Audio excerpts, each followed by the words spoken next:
Well, I was born to Sadie and Charlie Hickerson.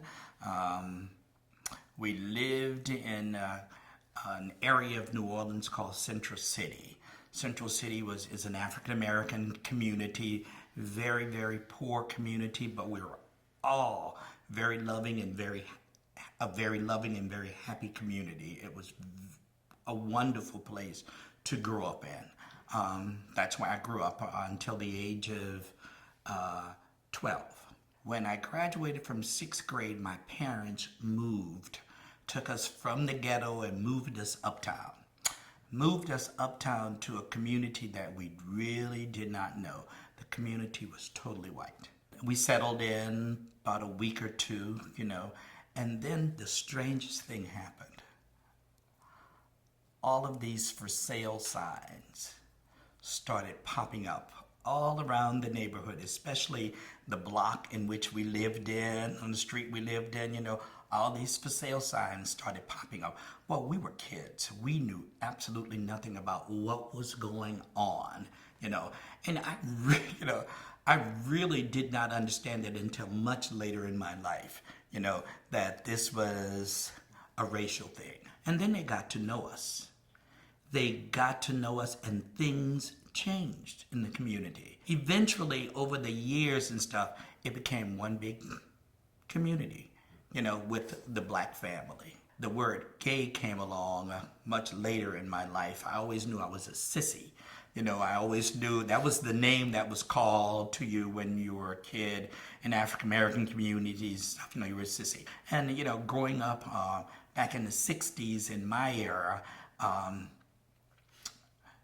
those are things that you kept a secret. And I ran across a magazine that my neighbor, the white guy that lived next door to me, put in his trash. And there were all these magazines, and in all the magazines was this word gay. So I started putting two and two together, and I realized he was gay. I realized that the man next door to me was gay. After reading the magazines and seeing what happens at his house and who comes and who goes and all that kind of stuff, and I realized he was, But, looking at these magazines from his trash, taught me a lot. It taught me that there are places for people like me in the city, in New Orleans, So I, through those magazines, I found some addresses and I ventured out. I found places that, that where gay people hung out at. I found bars and stuff, bars that some of them still exist now. When I finally got enough nerve to go into that gay bar, I finally got enough nerve to go up there. Discovered it, I found it, I dressed up, I got pretty, and I finally got enough nerve to walk in it, and when I walked into it, I began to feel that, I experienced that same thing again. It was a period of time when when the gay bars, the gay community was predominantly white. And I began to experience the same thing, being last to be served at the bar when you're sitting up at the bar, and all the white guys stuff getting their drinks and stuff before you, For me, it translated back to the for sale signs. It translated right back to that. I began to feel that same isolation that, that I felt when I was 12 years old. I never stopped going. I endured it. I would sit there by myself. And then I eventually got to meet the bartenders and they got to know me. It's important that you hear a lot of this stuff from a black perspective. It's an experience, it's an adventure, it's a journey, sometimes crippling, but you get up, you dust yourself off, and you fight on. Back then, and like I think now, bartenders control the space. Lots of blacks could not come in. and how they stopped it, how they controlled it, I should say, is through identifications. You know, they, rather than have one identification, Louisiana identification card that said who you are, they had to have four. And they knew most African Americans didn't have it, while our white counterparts didn't need anything to get in. All they needed to do was be white to get in. It happened like that. I saw the injustice. I saw it because I was able to get in. They knew me. I'd made friends with them. I was able to get in and stuff, And I saw it. I used them knowing me to get my friends in. They're with me, they're with me, they're with me, they're with me, they're with me. And eventually they met them, and then they were able to start coming in, But during that period of time, we had a little protest. We had a little protest around the bars and stuff, about these carding African Americans, We held signs and we marched around the bars and stuff like that, No 3 IDs or something like that, one ID, why me, something like that, And it wasn't that big, but it was effective. It was effective, It's very difficult, to be back then, to be an African American man and live in this, in this gay society because it's so white. We're coming into a society or a community, however you want to describe it, that's already there. And it still exists. There's not quite as much as it did back then, but there is a whole lot of prejudice within the gay community. And it's not only racial. It's economic, it's all these kind of things, it's, to education. So I say to the African American community, especially to the young gay folk that are coming up, I say we have laid the foundation on which you all could build on. Just take it and keep moving forward. Keep going. Don't let, this or that discourage you.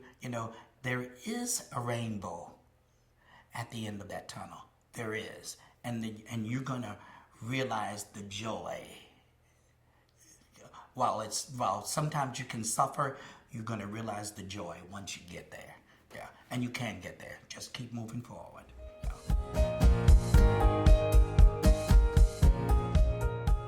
When I was in 12th grade, in 1973, I worked at the Municipal Auditorium. It was a venue where all the concerts, all the Mardi Gras balls, and all of this kind of society stuff was held. I saw these men having this, what is now Mardi Gras ball. But I didn't know they were men. They were these women in beautiful dresses and feathers and all of this kind of stuff,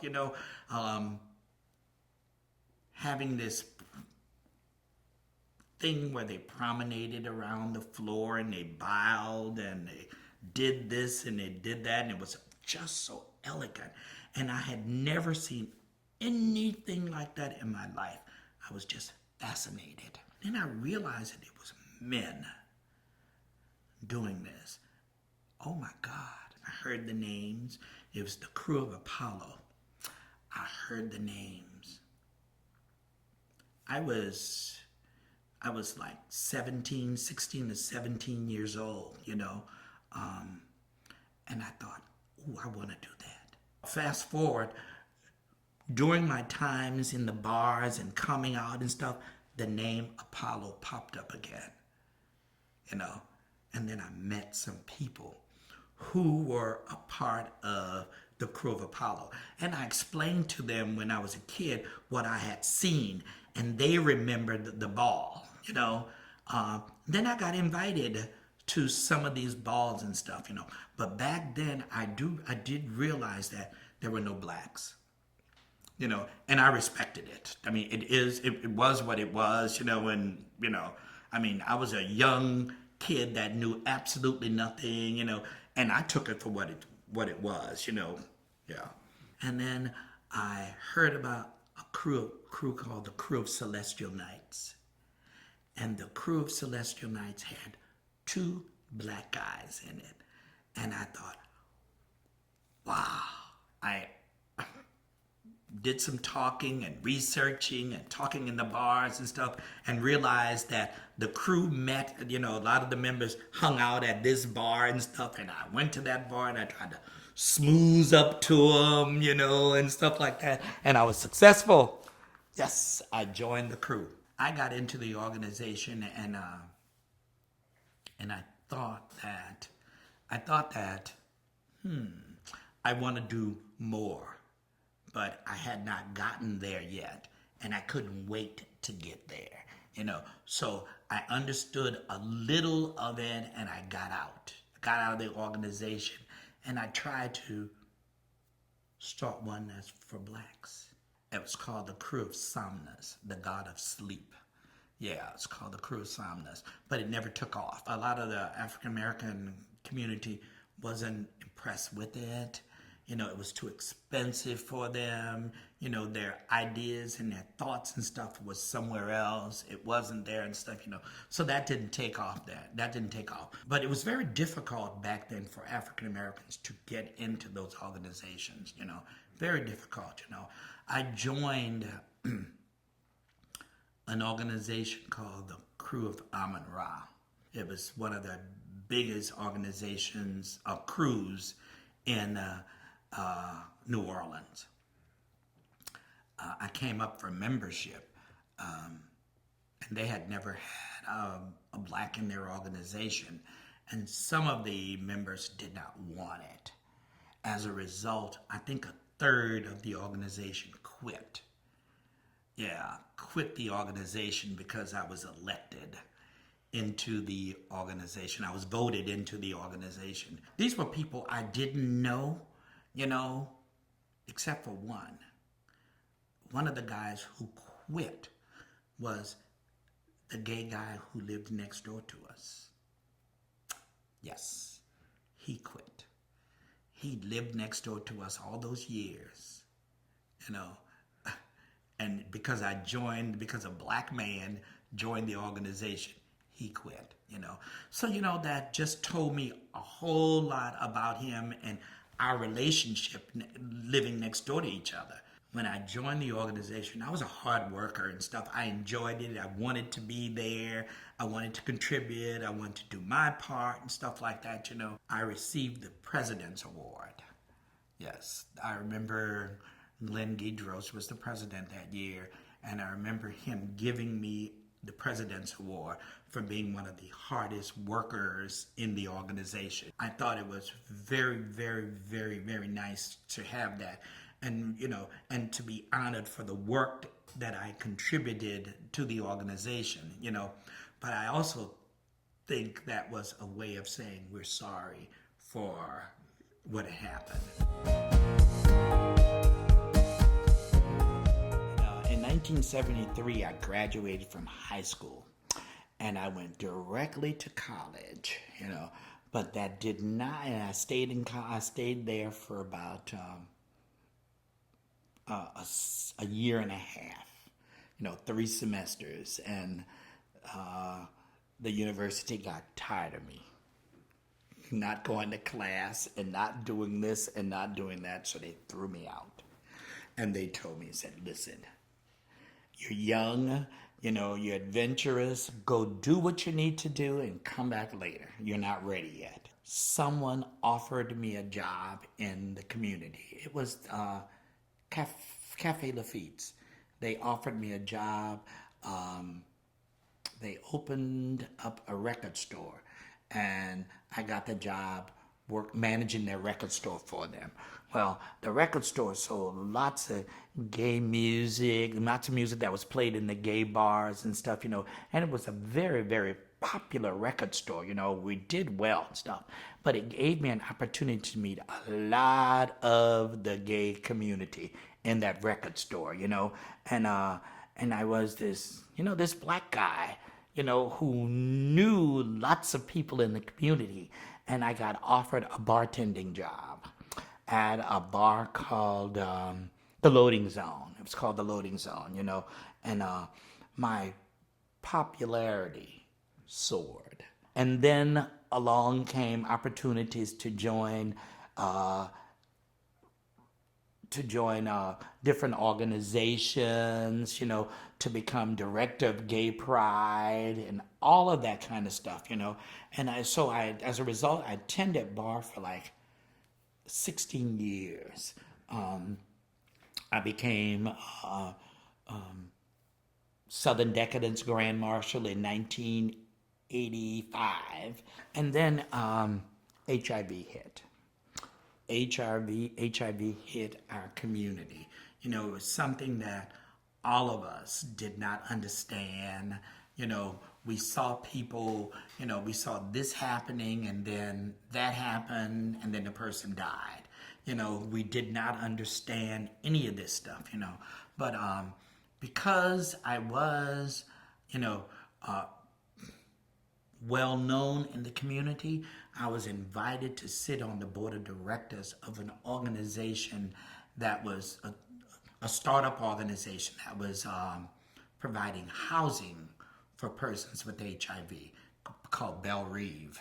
I sat on their board of directors, their initial board of directors there, and I realized what they were doing and how they were trying to impact the health and the lives of people in our community who was being infected with HIV.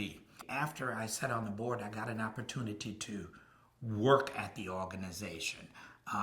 Here again, because of my popularity in the community, I could bring things to the organization. So I got the job as the volunteer coordinator. I worked that job for about a year, but I began to realize, that there were things that was happening in the at Belle Reve that I wanted to do, but I didn't know. I didn't have the skills to do them. I wanted to do the social work piece of it, but I realized I didn't have the skills to do it. So I think I was like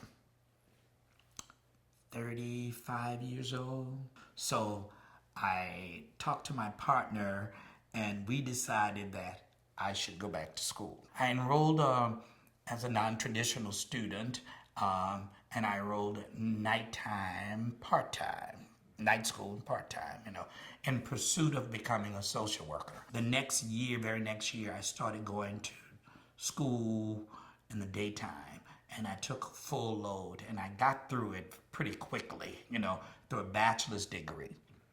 And then, I got hungry, so I continued and I received a master's degree. And then I was ready. I thought I was ready to move upstairs and stuff. And I did. I moved upstairs, but it wasn't with that same agency. It was with another agency. And I did social work. I did case management for a few years with that agency. And, and then, you learn things and you learn disparities. So I started an organization, a nonprofit organization that provided HIV services, and that would focus on the African American community, receiving those services. The name of the organization is In This Together. And we believe, or I believe, that in order to be successful with providing services and making it work for people, you have to be in it with them. It has to be a partnership. You have to be in it together. I'll be 62 in September. I never thought I'd live to be 62 because I was there. I was there. All of those things that happened back then, I was there. The sex and all that kind of stuff, I was there. So many friends who I have lost to HIV/AIDS. So many. So many. Yes, so many.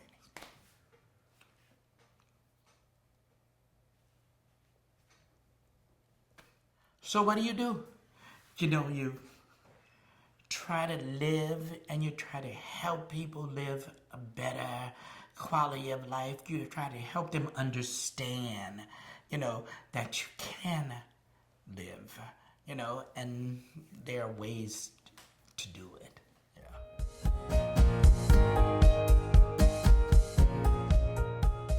Katrina is like no other experience. It's just unique in itself, as a kid, living in New Orleans and growing up in New Orleans, we've been through storms and hurricanes and all of those kind of things. And Katrina on Saturday was just another hurricane, that will hit New Orleans. We will leave and we will go to higher ground. We'll go to, we'll take shelter, refuge somewhere else, and then we may be displaced for a couple days and we'll come back. Typical. That happens, when the storm reaches a certain category, you run from it, and then you come back. Katrina was different in the sense that it broke levees. It just decimated the city of New Orleans, especially the poorer areas in the city of New Orleans. The poor areas in the city was just devastated, and it just destroyed, the HIV community, services for the HIV community. These were people who were used to getting services at a certain place, who had already established, how they were going to get services, where they would get them from, and who they would get them from, and to, and it was all just set up, and to be displaced and moved to some place where you have no idea where you are and how to start. Some of these people couldn't read and didn't understand any of these things. Because where we were located, our agency didn't sustain any damage. A lot of the other agencies did. Ours didn't, which meant a lot of people who weren't clients of ours were now coming to our agency. So we got some more money to provide some services. We were able to hire some more people so we could deal with the overloading clients that we would normally have had. We had a housing program, and this housing program was not only for people with HIV. This housing program was for everyone. So we were not only getting people who are HIV positive, we were getting just regular, people who are HIV negative to provide services to. And we would get African American women in with children, and they would sit down and they would tell their stories, their struggles, and how they had to wade through water with their children to get out of harm's way, and it was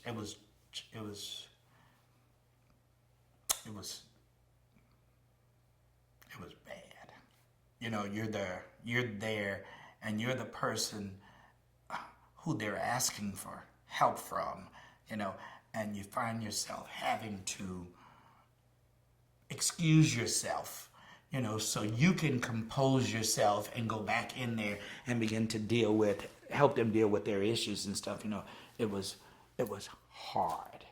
It was just hard.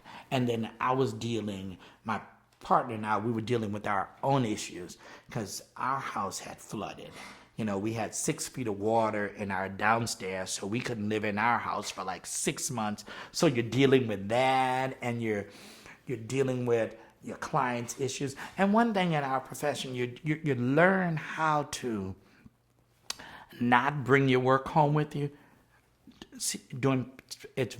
You cannot not bring it home with you.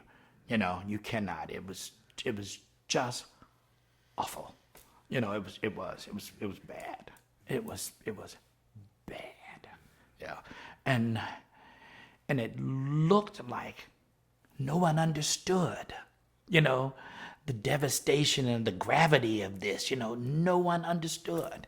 You felt alone. You felt isolated. You felt like, why? Why?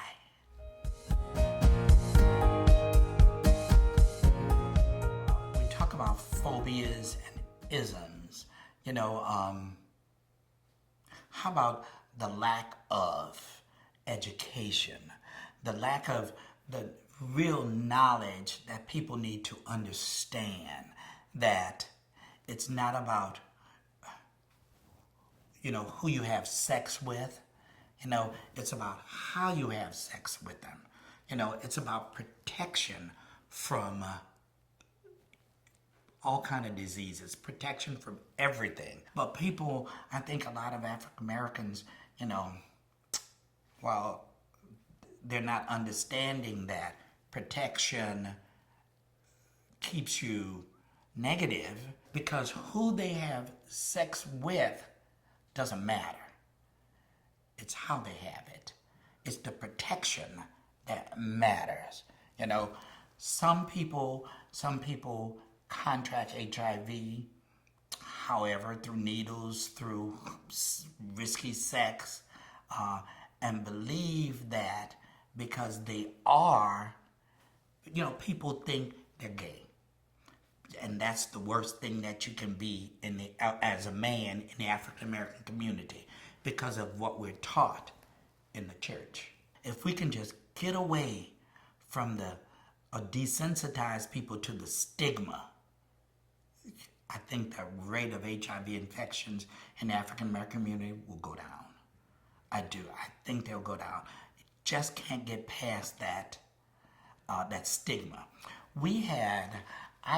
Our organization, our agency, partnered with an organization, a group of African American women called the Links, the Crescent City Links, to do an HIV awareness event around HIV in the African American community, just to raise awareness and do education around HIV.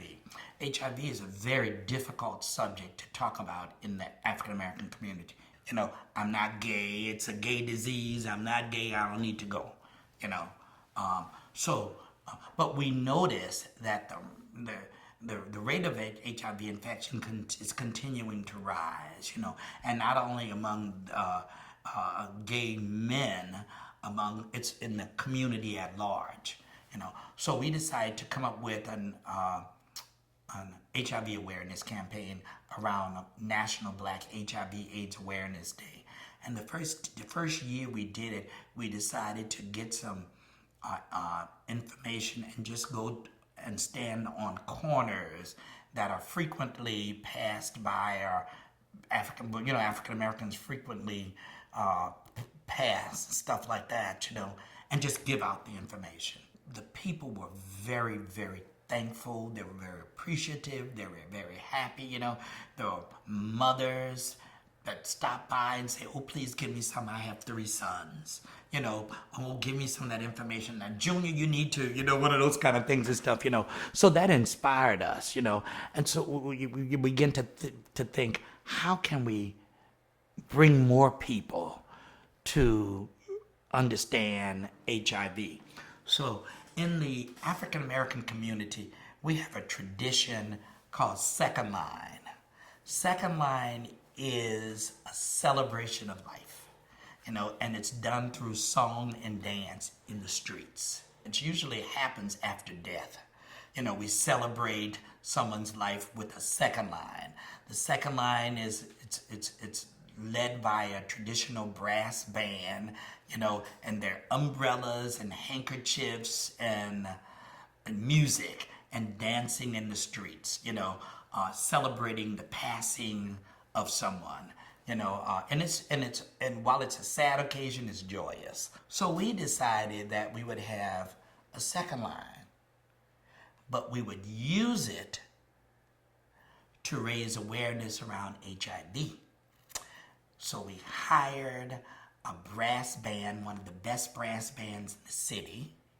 And then we got two of the second line organizations to participate with us. The first time doing the second line, We got about 400 people to participate, and they were all African American folk, you know.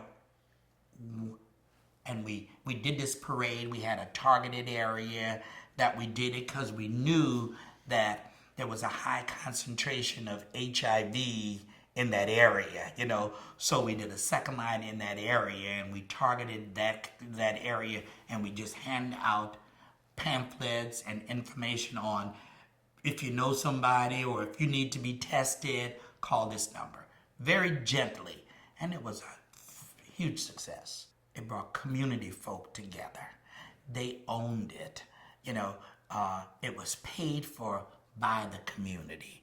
It wasn't paid for through a grant or anything like that. It was paid for by the community.